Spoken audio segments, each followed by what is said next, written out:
Did you know that there's a really underrated savings account that offers a very generous government bonus on your savings?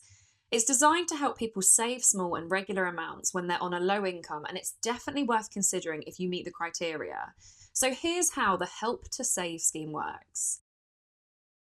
So, Help to Save is a special sort of savings account that's only available to certain people on universal credit.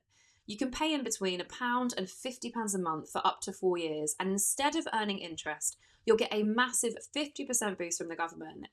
Your money is held with National Savings and Investments, which is backed by the government, so your cash is 100% safe. Now, despite the generous 50% boost to your savings, the scheme's not had a particularly good take up, with just 517,000 accounts being opened since they launched in 2018, which means there are still 2.2 million people who can take advantage. To qualify for the Help to Save account, you'll need to be a UK resident receiving universal credit and have had take home pay of £1 or more in your last monthly assessment period. This is your pay after deductions like tax and national insurance. Now, the earning requirements have recently changed. They used to be much higher, almost £800, which means 550,000 more people will be able to open these accounts in the 2025-26 tax year. If you're living abroad, you can still apply if you're a Crown servant or a member of the British Armed Forces or their spouse or civil partner. If you get payments as a couple, you and your partner can apply for your own Help to Save accounts. Now, on to the most important bit. How does the bonus work? Well, the bonus is paid in two instalments over the 4 years, one every 2 years. It's a bit complicated, but I'll give you some examples which will hopefully make it all a bit clearer. So, after the first 2 years of saving, your first bonus will be 50% of the highest balance you've had in the account rather than the final balance. So, say you paid in £25 each month and you don't make any withdrawals. After 2 years, you've saved £600, so the 50% bonus is £300.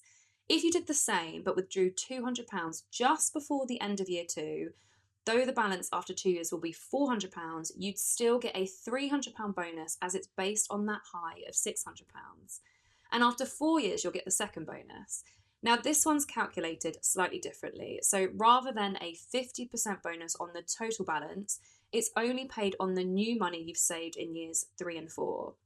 This second bonus is calculated as 50% of the difference between two amounts: the highest balance saved in the first 2 years, so in years 1 and 2, and the highest balance in the second 2 years, so years 3 and 4.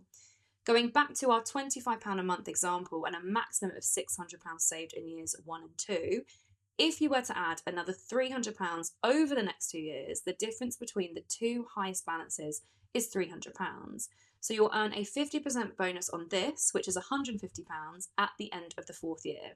As you can see, the bonus is really decent, and when we look at other savings accounts, it can't be beaten anywhere else by a long stretch.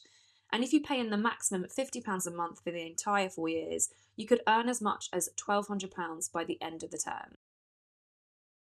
So if you're thinking this account could be for you, you'll also want to know how to open one. So you can set one up on the government website gov.uk. And if you've not already got a government gateway ID and password, you can sort that out when you sign in for the first time. You'll need your national insurance number or postcode and two of the following. So a valid UK passport, a UK photocard driving licence issued by the DVLA or DVA in Northern Ireland, details of a tax credit claim if you've made one, details from a self-assessment tax return in the last 2 years if you've made one, or information held on your credit record if you have one, such as loans, credit cards, or mortgages. If you don't have online access, you can call HMRC on its helpline. The number is 0300 322 7093, and the line is open Monday to Friday, 10 a.m. to 6 p.m. And if you're not sure if you qualify, you could always try and apply anyway, as your eligibility is checked as part of the application process. Once you've set everything up, you'll need to log into your Help to Save account to make payments into the account.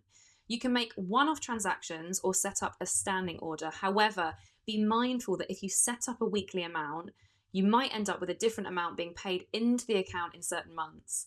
And remember, you can pay in up to £50 a month, which is a bit tricky to divvy up into weekly payments. So I've talked through who would be eligible for the Help to Save scheme, but what happens if your circumstances change after you've opened the account?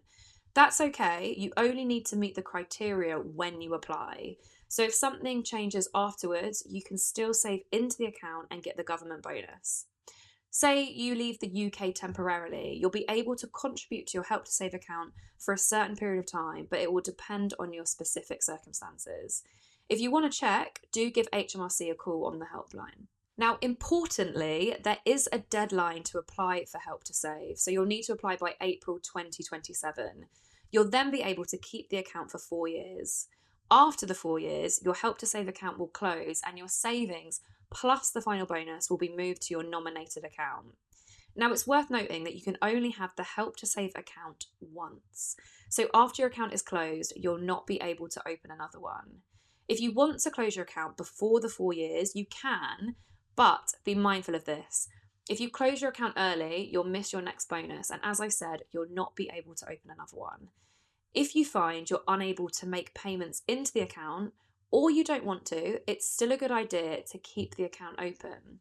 That way, you'll still get the bonus and the account's there if you decide to pay into it again. During the 4 years, or however long you keep the account open, you can make withdrawals at any time.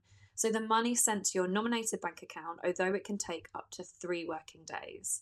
While it's good to try and build your savings as best as you can, remember your first bonus is paid on the highest balance over 2 years. So if you need to take some money out of the account, don't worry, your bonus will be secured at the highest level you've reached. However, if you do make a withdrawal, you will not be able to replace what you've taken out. For example, if you paid in £50 that month and took out £40, you'll not be able to pay in anything more until the next month.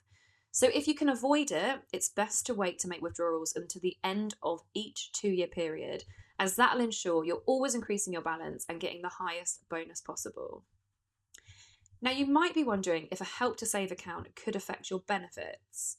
Well, the savings you build up in your Help to Save account won't specifically have any impact on what you receive, but if combined with other savings, they take you above the £6,000 threshold, it could affect how much you get in universal credit and your council tax reduction if you're entitled to it.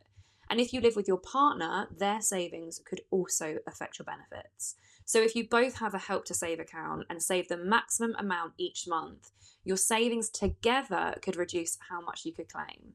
So the big question is, should you get a Help to Save account?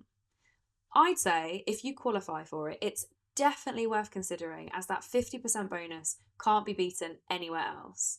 If you're worried about debt, you can still open a Help to Save account, but if they're expensive debts like high interest loans or high priority ones like council tax arrears, it's a good idea to look at getting a payment plan in place first. One of the things we really like about Help to Save is that the bonus is based on the highest balance during the qualifying time, rather than how much you have in your account when the bonus is calculated. So that means you can save and withdraw the money if you're hit with an unexpected expense, which you might have otherwise borrowed to pay for, and still get the bonus. And that's it. Thanks so much for watching. Check out these videos here for more ways to make the most of your money.